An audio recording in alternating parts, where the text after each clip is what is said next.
Bonjour à tous, on est le 2 avril 2026 et on va décortiquer ensemble les grands titres, ce qui fait vraiment l'actualité du jour.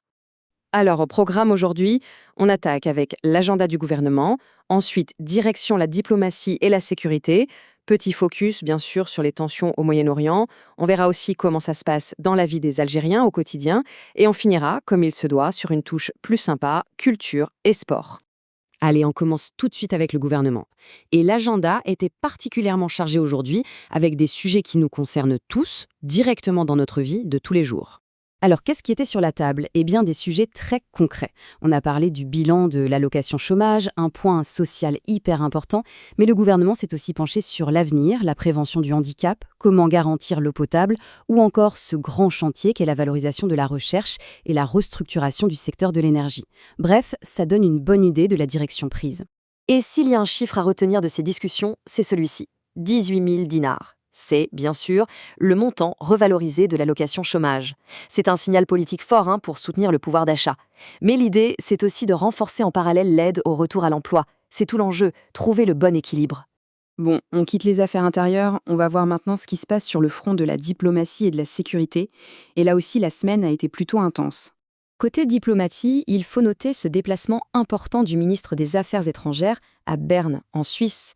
L'objectif, il est assez simple à comprendre, il s'agit de redynamiser les relations entre les deux pays. Et ça, sur tous les plans, politique, économique et humain bien sûr. Passons à la sécurité. Là, on voit que le travail de l'armée sur le terrain porte ses fruits. Le fait marquant de la semaine, c'est la reddition d'un terroriste armé à Borj Baji Mokhtar.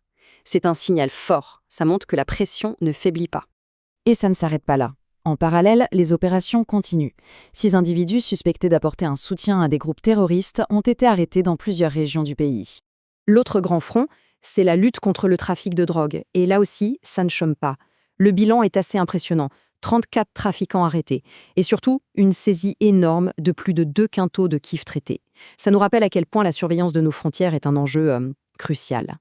On change complètement de décor maintenant pour se tourner vers le Moyen-Orient. La situation là-bas, malheureusement, ne s'améliore pas. Au 34e jour du conflit, on est clairement dans une escalade et les discours sont de plus en plus durs. Un apaisement, ça semble bien loin. Et cette escalade, elle est d'abord dans les mots, mais des mots qui pèsent lourd, très lourd. D'un côté, on a Donald Trump qui annonce que l'Iran sera frappé durement, et en face, la réponse de l'Iran ne se fait pas attendre. Ils promettent des attaques écrasantes. C'est une surenchère verbale qui fait vraiment craindre le pire pour toute la région. Forcément, cette instabilité a des conséquences très concrètes, notamment sur l'économie. Et ça n'a pas traîné, les marchés pétroliers sont nerveux. Résultat, le prix du baril de Brent s'est envolé, il a repassé la barre symbolique des 105 $. Et comme si ça ne suffisait pas, dans ce climat déjà explosif, un autre front s'enflamme. C'est depuis Alger que l'ambassadeur de Palestine a pris la parole. Il a très fermement condamné une nouvelle loi israélienne. Ses mots sont forts, il la qualifie de criminelle et raciste et appelle la communauté internationale à réagir. Ok, après ce tour d'horizon géopolitique, revenons chez nous. Comment ça se traduit tout ça dans la vie des Algériens ? Eh bien, le quotidien, c'est un peu les deux. Des défis parfois difficiles, mais heureusement aussi quelques bonnes nouvelles. Et on commence par la nouvelle la plus sombre, un terrible accident de la route Msila qui a coûté la vie à 3 enfants. C'est une véritable tragédie. Ça nous rappelle malheureusement à quel point la route peut être dangereuse, surtout avec la météo capricieuse qu'on a eue ces derniers temps. Mais il y a un revers à la médaille de cette météo. Et pour une fois, c'est un bon revers. Toutes ces pluies, toute cette neige, ça a été une vraie bénédiction pour nos réserves d'eau. Regardez la différence. Le taux de remplissage des barrages a fait un bond spectaculaire, passant à plus de 54%. L'année dernière, à la même époque, on était à peine à 39%. C'est une vraie bouffée d'air frais. Et on continue sur les bonnes nouvelles, cette fois-ci du côté du logement. À Sidi Bel Abbès, il y a enfin du mouvement sur des projets qui étaient bloqués depuis des lustres. Concrètement, l'État a repris en main 12 chantiers à l'arrêt.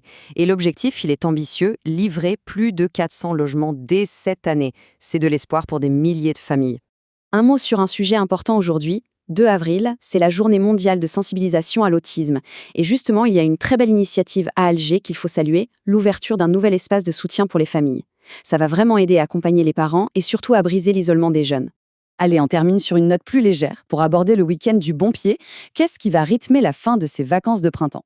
On va parler culture et sport. Alors, pour tous les fans de pop culture, de jeux vidéo, ne ratez pas ça. La 4e édition du Games and Comic Jazz vient de commencer. Il y aura une énorme compétition d'e-sport, avec à la clé un voyage au Japon pour les gagnants, rien que ça. Mais aussi un espace pour découvrir des artistes algériens, des débats, bref, un programme vraiment complet. Et bien sûr, impossible de parler du week-end sans parler de foot.